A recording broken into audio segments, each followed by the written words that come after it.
सर्वांना सविनय जय भीम पहिल्यांदा. आणि माझ्या वडिलांच्या ओळखीने माझी सुरुवात होईल असं नव्हतं वाटलं मला, कारण की मी संदीप सारंगांच्या पुस्तकाच्या प्रेमापोटी म्हणूयात किंवा त्यांच्या भूमिकेपोटी प्रचंड भारावलेली असल्यामुळे मी ह्या कार्यक्रमाला पूर्णपणे 100% आपण जायचंच, कुठल्याही परिस्थितीत कितीही अडचणी आल्या तरी सुद्धा जायचं हे नक्की ठरवलं होतं. आणि त्याच्यामध्ये लक्ष्मण माने काका आहेत हे खूपच मोठं एक संधी मिळाली सरांसमोर 2 शब्द बोलण्याची. मला वाटतं काकांना मी माझ्या लग्नानंतर आता भेटतीये, माझ्या लग्नामध्ये आले होते आणि आता समोरासमोर अशी एका स्टेजवरती आम्ही एकत्र या निमित्ताने आलो. त्यासाठी ऐकत असतो आणि फक्त एकच लक्ष्मण माने काकांची सुरुवातच झाली तर एकच फक्त अनुभव सांगते की ज्याचा संदीप सरांनी आता उल्लेख केला की 2006 साली जेव्हा सरांनी धर्मांतर केलं ते खूप मोठं होतं. आमचं धर्मांतर म्हणजे माझ्याबरोबर काही 2-4 आमच्या सहकार्यांनी केलं ते वैयक्तिक धर्मांतर म्हणूयात त्याला आपण. पण त्यावेळेस माझ्या आईने फार ताण घेतला होता धर्मांतराचा. आणि लक्ष्मण माने काकांचा तेव्हा सकाळी फोन आला होता की बहिणी तुम्ही काही काळजी करू नका, कारण की तुमची मुलगी बरोबर मार्गावरती चाललेली आहे आणि आम्ही पण त्याच लाटेमध्ये आता स्वार आहोत आणि त्याच्यामुळे बराचसा थोडा भार एक हलका झाला असं एक जे फिलिंग दिलं ते लक्ष्मण माने काकांनी दिलं होतं त्यावेळेस. त्याच्यामुळे त्याचे धन्यवाद मी आता म्हणते सरांचे.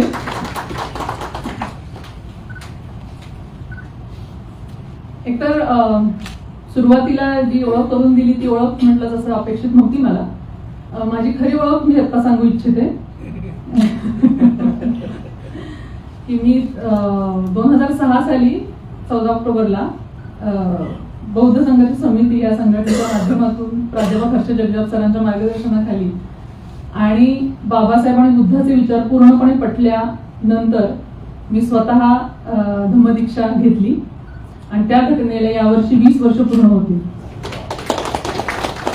जशी लक्ष्मण माने सरांच्या पण धर्मांतराला पूर्ण होती त्या पद्धतीने.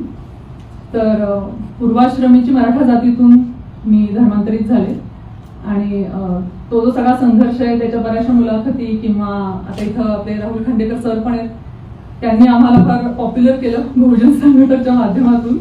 बरेच मोठे लाखोंनी व्ह्यूज वगैरे मिळाले त्या व्हिडिओला आणि परत आम्ही पॉप्युलर झालो. जे 2006 सालानंतर आम्ही 2020 साली आम्ही परत पॉप्युलर झालो. तर ती घटना. तर माझी खरी ओळख पूर्वाश्रमीची मराठा जात सोडून मी बाबासाहेब आणि बुद्धाच्या विचारांना पूर्णपणे वाहून घेतलं आणि त्या घटनेला मी माझ्या आयुष्यातली सगळ्यात मोठी कलाटणी म्हणते किंवा ऐतिहासिक घटना म्हणते. आणि त्या सगळ्या प्रोसेसमध्ये जे समाविष्ट घटक आहेत त्याच्यामध्ये फार मोठी नव्याने ओळख त्यांची मला संदीप सरांच्या पुस्तकातून झाली. आणि त्याचा कल्चरली करेक्ट म्हणून सरांचं एक पुस्तक तुम्ही सगळ्यांनी वाचलं असेल. त्याचा पहिला भाग आला होता आणि त्याच्या दुसऱ्या भागासाठी म्हणून सरांनी मला लेख मागवला होता.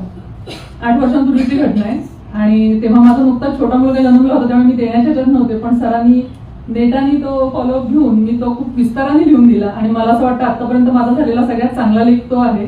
तो मी संदीप सरांना, कारण की संदीप सरांचं नेहमी एक वाक्य असतं, विस्ताराने लिहा, कुठेही कॉम्प्रोमाइज करू नका लिखाणामध्ये कुठल्याही प्रकारे. तर त्याच्यानंतर मागच्या वर्षी मी सरांचं ओबीसी धर्मांतर हे जे पुस्तक आहे त्या पुस्तकावरती लिहिलं होतं आणि ते पुस्तक मला खूप मनापासून आवडलं होतं आणि मी असं समजेल की सरांचं ते बेस्ट पुस्तक आहे आतापर्यंतचं, ज्याच्यामध्ये खूप चांगले मुद्दे आलेले आहेत. बीच का रास्ता हे त्याच लेवलचा आहे, फक्त तो समूह आणि हा समूह वेगवेगळा आहे. ज्या समूहांना सरांनी निर्देशित केलेला आहे. ओबीसी धर्मांतर हा कम्प्लिटली ओबीसी समुदायासाठी केलेला पुस्तकांचा सगळा भाग होता. त्यांचे प्रश्न, त्याचं निराकरण आणि त्याचं पुढे पर्याय काय आपण निर्माण करू शकतो. पण हे जे पुस्तक आहे बीच का रास्ता, ह्याच्यामध्ये सरांनी जो घणाघाती हल्ला केला, तर मी सरांना म्हटलं सर तुम्ही मला सुरुवातीला टाकलं की ते घणाघाती हल्ले सगळे माझ्यापासूनच मला सुरुवात करायची आहे, कारण त्याच्यामध्ये सगळ्यात मोठे घणाघाती हल्ले त्यांनी पुरोगामी समुदायावरतीच केलेले आहे की ज्या समुदायातून मी माझ्या घरातलं वातावरण त्या समुदायातून मी वाढले. पुरोगामी, समाजवादी, गांधीवादी, काही प्रमाणात कम्युनिस्ट आहेत, अंधश्रद्धा निर्मूलनवाले, निधर्मीवाले. तर एकही समुदायाचा मुद्दा आणि एकही समुदायाचा विशेष वैशिष्ट्यपूर्ण भाग म्हणजे त्यांनी त्याच्यातल्या चांगल्या पण गोष्टी मांडल्या ना, म्हणजे फक्त फटके मारायचे म्हणून नाही मारलेले, त्याच्यातले काही योगदानाच्या गोष्टी पण सरांनी मान्य केलेल्या आहेत, पण त्यांची जी गॅप राहतीये, त्यांचा जो दुटप्पीपणा जाणवतोय आणि जो दुटप्पीपणा मी स्वतः अनुभवलेला आहे बऱ्याच अंशी, त्याच्यामुळे मला त्या पुस्तकातली एकनेक ओळ अक्षरशः भावते किंवा भावलेली आणि पटलेली आहे पूर्णपणे. आणि जे त्या अनुभवातून जातील ना त्यांना ती पण पटणार. ह्याची मी सरांना आज दुपारीच आमची चर्चा झाली तेव्हा मी सरांना म्हटलं. त्याच्यामुळे बीच का रास्ता हा समुदाय वेगळा आहे आणि ओबीसी धर्मांतर हा समुदाय वेगळा आहे. हे दोन वेगवेगळे आहे, पण पुरोगामी समाजातले की जे त्यांच्या तोंडामध्ये बाबासाहेब आहेत, ज्यांच्या पूर्ण बोलण्यामध्ये बुद्ध आहे, पण घरामध्ये वेगळं आहे ना सगळंच. आणि आता ते कुठल्या शब्दात मांडायचं हे शब्द सरांनी बरोबर पकडलेले आणि ते पुस्तक म्हणजे बीच का रास्ता आणि अतिशय परफेक्ट आहे. आणि त्याचं कारण सरांनी मांडलं त्याच्याबद्दल की सरांची पण जी दळणघळण झालेली आहे ती सगळी त्याच्यातूनच झालेली आहे. राष्ट्र सेवा दल, SFI, छात्र भारती, सरांनाच सर त्याच्यामध्ये. याच्यामध्ये मला मी थोडस जरा त्या पुस्तकात लिहिलेलं आहे, पण मी आता त्यातले सगळे मुद्दे, कारण की आपल्याला वेळ खूप कमी आहे, पण काही जे महत्वाचे मुद्दे की जे थोडंसं बोलणं गरजेचं आहे तेवढे फक्त मी सरांना विनंती केलेली की मी ते थोडंसं प्रत्यक्ष त्यांच्या शब्दात थोडंसं मांडण्याचा प्रयत्न करते. तर त्यातली पहिली ओळ मनोगतातली सरांची इतकी महत्वाची आहे की सांस्कृतिक संघर्षात शक्यतो समन्वयाची भूमिका घ्यावी या मताचा मी अगदी अलीकडेपर्यंत होतो. परंतु सांस्कृतिक राजकारणात तुम्ही जितकी समन्वयाची भूमिका घेता तितके तुम्ही शत्रुपक्षाच्या म्हणजेच वैदिक संस्कृतीच्या कावेबाद जाळ्यात अडकत जाता आणि मग क्रमाक्रमाने संपून जाता. हे ध्यानात आल्यानंतर मी माझा पवित्रा बदलला. हे अत्यंत महत्वाचे आहे, कारण की जर आम्ही पण थोडासा हा प्रयोग केला होता, कारण की काही प्रमाणामध्ये चळवळीच्या पातळीवरती की दुसऱ्या विचारधारेच्या किंवा दुसऱ्या ह्यांच्याशी आपण समन्वयाची भूमिका घेऊया, पण ते तसं होत नाही. ते तुम्हाला त्यांच्याच विचारांकडे घेऊन जातात. आणि ह्या संदर्भामध्ये जी यशवंत मनोहर सरांनी जी प्रस्तावना लिहिलेली या पुस्तकामध्ये ती अतिशय सुंदर आहे. ती खरंच वाचण्याजोगी आहे. म्हणजे काय म्हणतात त्याचं संपूर्ण सार त्या प्रस्तावनेमध्ये समाविष्ट झालेले आहे यशवंत मनोहरांच्या प्रस्तावनेमध्ये. आणि त्यांनी एक महत्वाचा मुद्दा मांडलाय की आंतरविरोध मनस्कांची संख्या आपल्याकडे फार अफाट आहे. आणि आंतरविरोध मनस्कांचे एक तापदायक वैशिष्ट्य असे असते की त्यांना आपण आंतरविरोधग्रस्त आहोत ह्याची कल्पनाच नसते. आणि हे सत्य आहे. बऱ्याचदा मला असं वाटायचं की हे भाषणांमध्ये जे मी ऐकायचे लहानपणापासून ते बोलतात आणि घरामध्ये मात्र सगळं धार्मिक पद्धतीने चालतं. हा प्रकार का होतो? तर काही लोकांमध्ये हे जाणवतं बरं का की त्यांना ते कळतच नसतं की आपण हे काहीतरी चुकीचं करत आहोत. आणि ही संख्या खूप मोठ्या प्रमाणामध्ये आहे. त्याच्यामध्ये बरेचसे त्यांनी बुद्धाच्या संदर्भातले खूप चांगले संदर्भ मांडलेले आहेत. पण मला असं वाटतं मी जेव्हा लेख लिहिल्याचे तिथं तुम्ही वाचावा, म्हणजे मग तुम्हाला ते डिटेल्स म्हणून की आता वेळेअभावी मला ते सगळं मांडता नाही येणार आहे. त्याच्यामध्ये एक महत्वपूर्ण लेख असा आहे, जाती अंत ये कौन सी चिडिया का नाम है. हा लेख खूप चांगला आहे. आणि या लेखामध्ये त्यांनी म्हटलंय की आंतरजातीय विवाह झालेल्यांबद्दलचा विषय त्यांनी इथे मांडलेला आहे. त्यात ते म्हणतात की आंतरजातीय विवाह हा जाती अंगाचा अनुषंगिक मार्ग आहे, मुख्य मार्ग नव्हे. ते पुढे लिहितात, प्रेमातून आंतरजातीय विवाह झालेल्यांबद्दल व्यक्तिशः मला कौतुकच आहे. कुटुंब आणि भावकी विरोधात त्यांनी धाडसाने आंतरजातीय विवाह केला त्यांनाही माझं सलामच आहे. पण एवढे पुरेसे नाही. यातून जातीअंत होत नाही. जातीअंत ही पूर्णपणे निराळी गोष्ट आहे. दोन नद्या एकमेकांना मिळणे पुरेसे नसते. अशा अनेक नद्या एकमेकांना मिळत मिसळत पुढे एकाच विशाल समुद्रात विलीन होणे आवश्यक असते. जात म्हणजे भिन्नत्व, जातीअंत म्हणजे एकत्व. भिन्नत्वाची भावना नष्ट करून एकत्वाची जाणीव निर्माण करणे म्हणजे जातीअंत करणे. आणि हा पॅरा का महत्वाचा आहे? कारण की माझं जेव्हा लग्न झालं त्याच्या आधीच्या वर्षी मी धर्मांतर केलं होतं. म्हणजे मी भूमिका आधी घेतली धर्मांतराची. आणि माझा जो जोडीदार आहे म्हणजे ज्याच्याशी माझं लग्न झालं, तर मी पूर्वाश्रमीची मराठा आणि तो पूर्वाश्रमीचा महार जातीची. तर आमचं जेव्हा लग्न झालं त्या दिवशी वडिलांचे भरपूर मित्र आले होते आणि भरपूर भाषणं पण झाली होती. हरिनरके काकांपासून लक्ष्मणमाने काका अजून पण बरेचसे आमचे जपसर होते. तर बऱ्याच जणांनी आंतरजातीय विवाह असं त्याला एक हे करून टाकलं होतं की किती मोठी क्रांती झाली वगैरे वगैरे वगैरे. पण मी तुम्हाला सांगते, जेव्हापासून मी बुद्धाची आणि बाबासाहेबांची ठाम भूमिका घेतली तेव्हापासून मी नेहमी कोणाशी बोलताना मी नेहमी बोलत आलेली की आमचा आंतरजातीय नाही तर एक धर्मीय विवाह आहे. हे मी नेहमी सांगत आलेले, कारण की मी बुद्ध आणि बाबासाहेबांना आधी अपनावले. मला त्यांची भूमिका आधी पटलेली आहे आणि त्याच्यानंतर मी माझ्या जोडीदाराची निवड केलेली आहे. आणि फक्त तो पूर्वाश्रमीचा महार आहे आणि मी पूर्वाश्रमीची मराठा आहे म्हणून आम्हाला जर तुम्ही आंतरजातीय विवाह म्हणत असाल तर तो जातीचं भिन्नत्व दाखवण्याच्या दृष्टीने ठीक आहे, पण विचार म्हणून म्हणजे प्रत्यक्षामध्ये आपण जेव्हा सांस्कृतिक दृष्ट्या आयुष्य जगतो ना तर त्यावेळेस तुम्हाला एक धर्म आणि एक विचार किती महत्वाचा ठरतो हे मला प्रत्यक्ष अनुभव घेते मी. कारण की माझ्याच वयाची एक मुलगी, माझीच एक मैत्रीण जिने आंतरजातीय विवाह केला, पण तो प्रेम विवाह होता, त्याला वैचारिक अधिष्ठान कुठल्याही प्रकारचं नव्हतं. आणि त्यांनी काय केलं, तुझी जात कशी, मग तुझ्या जातीत हे असतं, मग माझ्या जातीत हे नसतं, मग माझी जात तुझ्यापेक्षा कशी श्रेष्ठ आहे, हेच त्यांच्यामध्ये चालू राहायचं. आणि त्याचा परिणाम त्यांच्या मुलावरती पण होताना दिसतो, कारण की तो कन्फ्युज होतो. आमच्या बाबतीमध्ये जर आजही तुम्ही आमच्या घरी आलात तर बुद्धाची मूर्ती, बाबासाहेबांचा फोटो आणि महापुरुषांच्या फोटोची फ्रेम याच्या व्यतिरिक्त तुम्हाला दुसरं काहीही दिसणार नाही. आमच्या घरामध्ये कुठल्याही प्रकारचा दुसऱ्या धर्माचा आणि कुठल्याही प्रकारच्या वैदिक पद्धतींचा कुठल्याही प्रकारचा लवलेश आमच्या घरात तुम्हाला दिसणार नाही. कारण की आमच्या मुलांसमोर आम्हाला तो आदर्श ठेवायचा, आमच्या मुलांसमोर हे ठेवायचे की आम्ही एका विचारांनी हे आहोत. त्याच्यामुळे हा गोंधळ जेव्हा नवरा बायकोमध्ये निर्माण होत नाही ना तेव्हाच तो नवसमाज निर्मितीकडे जात असतो. आणि हाच विचार मला वाटतं सरांनी इथे मांडायचा आहे की एक धर्मीय हा जो विचार आहे तिथंच तो जातीअंत होतो, नाही तर तुम्ही जातच मनात घेऊन बसला तर तो जातीअंत होत नाही.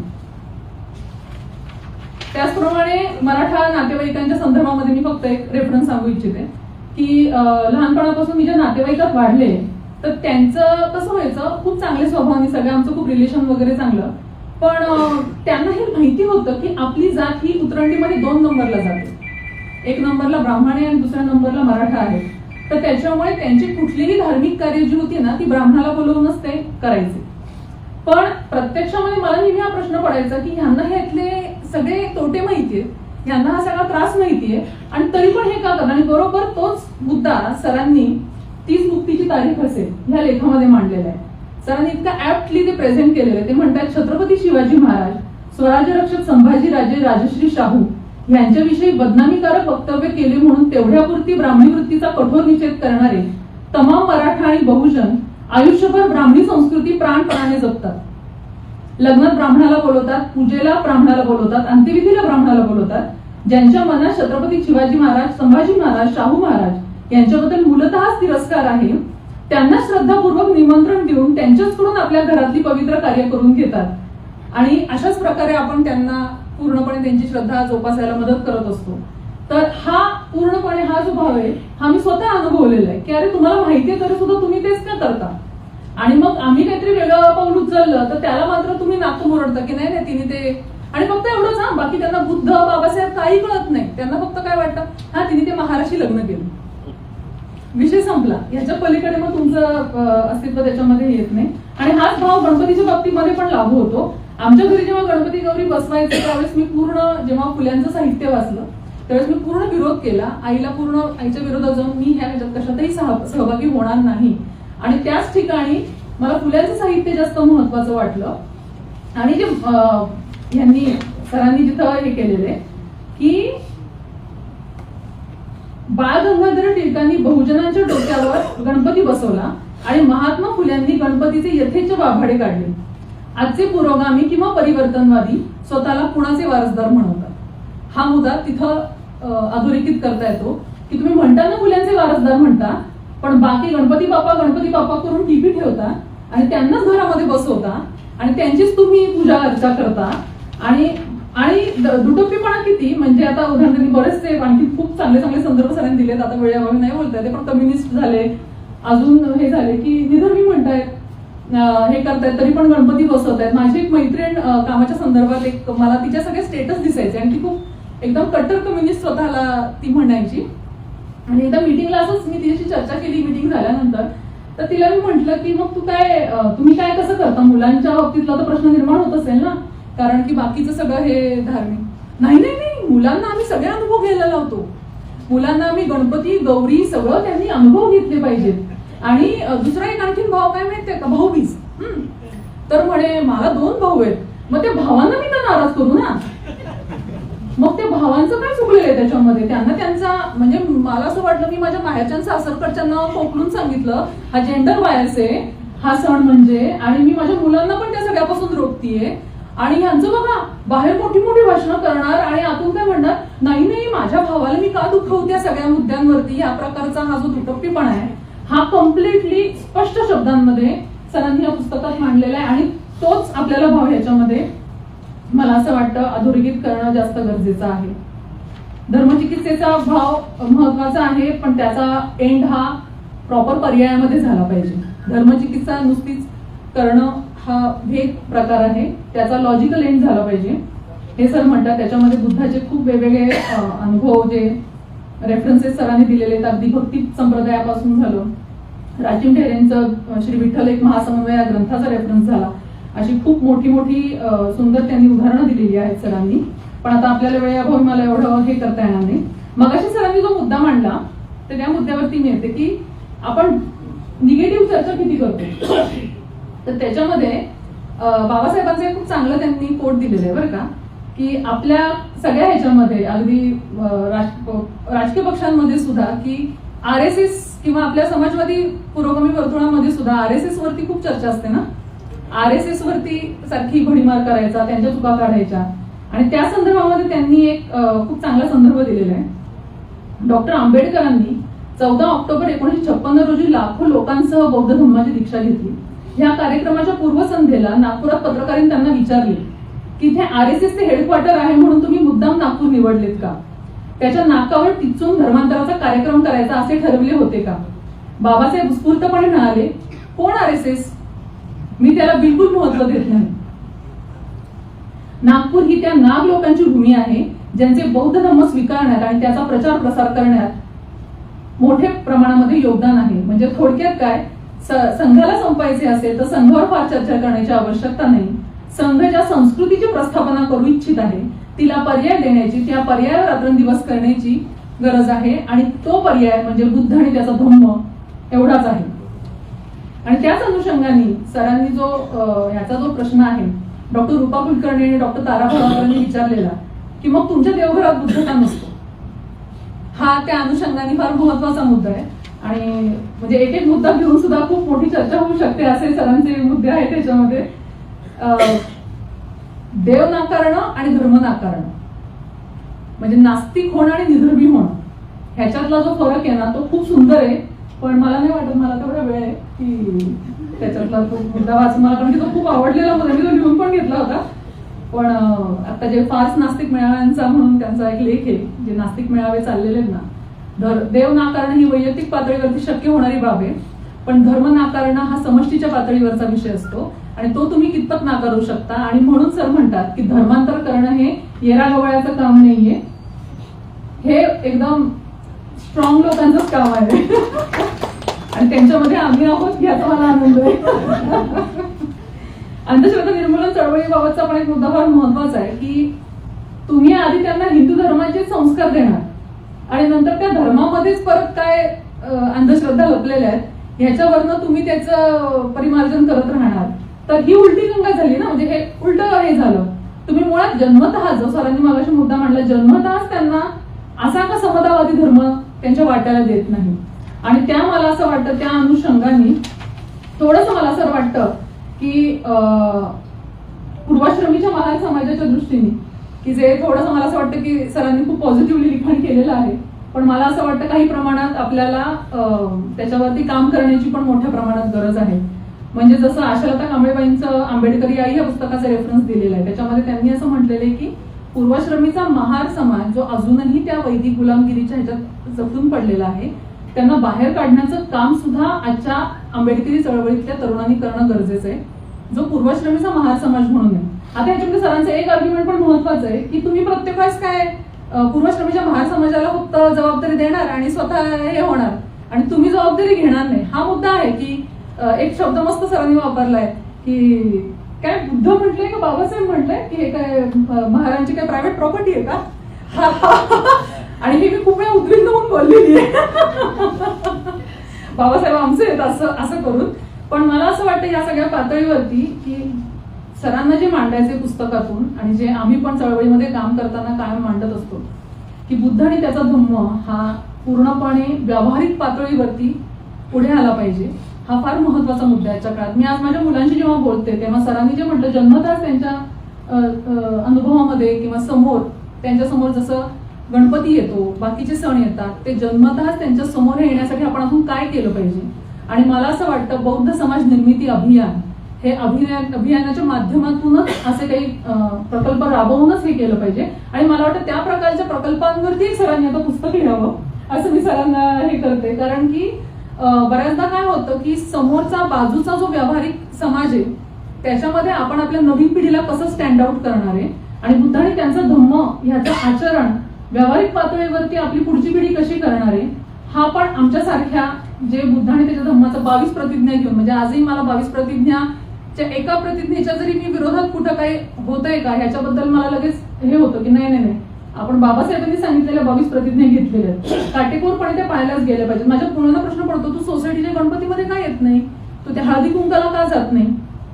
तो एकलेपणा आपण सहन करतो ना, पण त्या विरोधामध्ये आपल्याला पुढचा समाज निर्माण करता येणं आणि आपल्या मुलांसमोर तो समाज देता येणं हे फार गरजेचं आहे.